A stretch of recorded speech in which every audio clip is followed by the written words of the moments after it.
statue and answer me this. What does George Washington have to do with the University of Washington? The answer is a resounding nothing. Unlike many of the recent statues of racists that were torn down, I'm not here to suggest we rewrite history. I'm literally saying there is no history. Because unlike the bald eagles that nest in our trees and hunt in our Puget Sound, George Washington never set foot in Washington state. So why is he here? Because in 1909, there was an Alaskan exposition on campus, and a Chicago-based artist was commissioned to make that sculpture. The result is for over 100 years, the Washington in the University of Washington has been credited to that man, a Virginian. We are perpetuating a lie, a fabrication, a fiction. And while we reassess these historical inaccuracies, we also need to assess if these symbols represent our current demographics. The University of Washington is 59% minorities. Except every building and most of the statues and busts around schools are based on white donors, or they're based on white historical figures. But the statue that does have the most influence is that statue, the statue of George Washington. Now I ask, are these statues that we are proud of, are these statues that have evolved with us, or do they merely fade into the scenery and become a squandered opportunity of something that could be greater? I believe that they are squandered opportunities, and I believe that the lack of diversity in our statues is a problem. And that is why I'm advocating for both historical accuracy and diversity, that we expand on the symbols that represent the University of Washington and build another statue right there, right next to George Washington. And unlike the Virginian, we have a worthy replacement that is from this very region and also represents all the values that the UW strives for. His name was George Washington.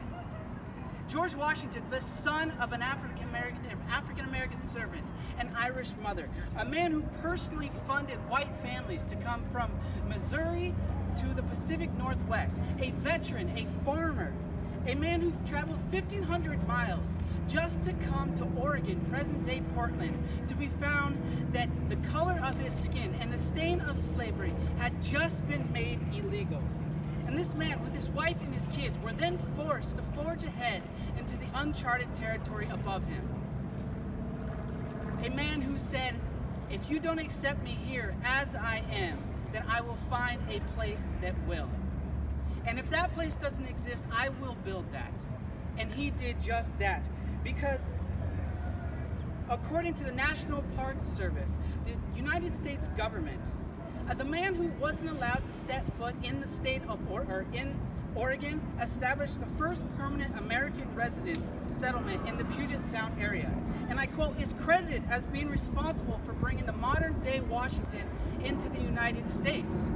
Now, if that's not a legacy worth remembering, if that is not a legacy that epitomizes the UW's journey from a house on the hill to a diverse place of prestigious progressiveness, then I don't know what is. But instead, our university is represented to the world by a statue that is no more honest than putting a Bentley sign on the front of a Chrysler. And we are not a Chrysler. We are one of the top universities in the world and the U.S. But how can we expect others to honor the growing legacy of the University of Washington if we cannot honor our own legacy?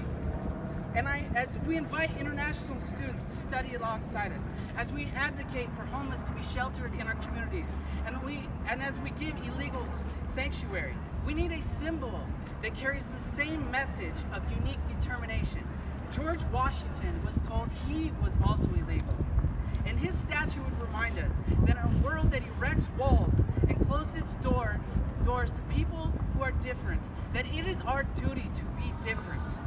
In order to make this happen, I ask my fellow students first, email President Anne-Marie Casse and ask her to use part of the $20,000 of the UW senior class of 2018 Impact Fund to help build that statue. In 2006, that class donated the Husky that we see out in front of the hub. Tell her in the email that it is time to build a new statue, a statue that is much more meaningful.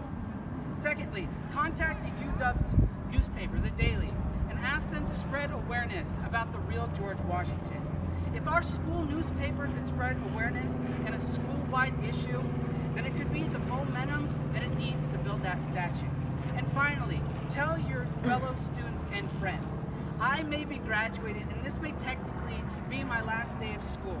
But for those of you who are staying, bring it up in conversation. When you see the bright purple, ask others, which Washington should that really stand for? And if there's a discussion in class about how you can create diversity, bring up George Washington and bring up his inspiring story and the impact his statue could make. Tell them how over 100 years ago, someone fled an oppressive place to come here. And if we continue to uphold that exact spirit. Now there is choosing something for the sake of choosing something, and there is choosing something for a reason.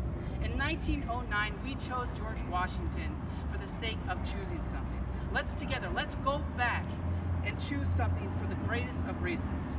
Because it inspires us, is it a reflection of us, and it tells the world a unique story. Help tell our story, and George Washington's story, and help build a statue of him right next to Red Square, or right next to George Washington in Red Square. Thank you.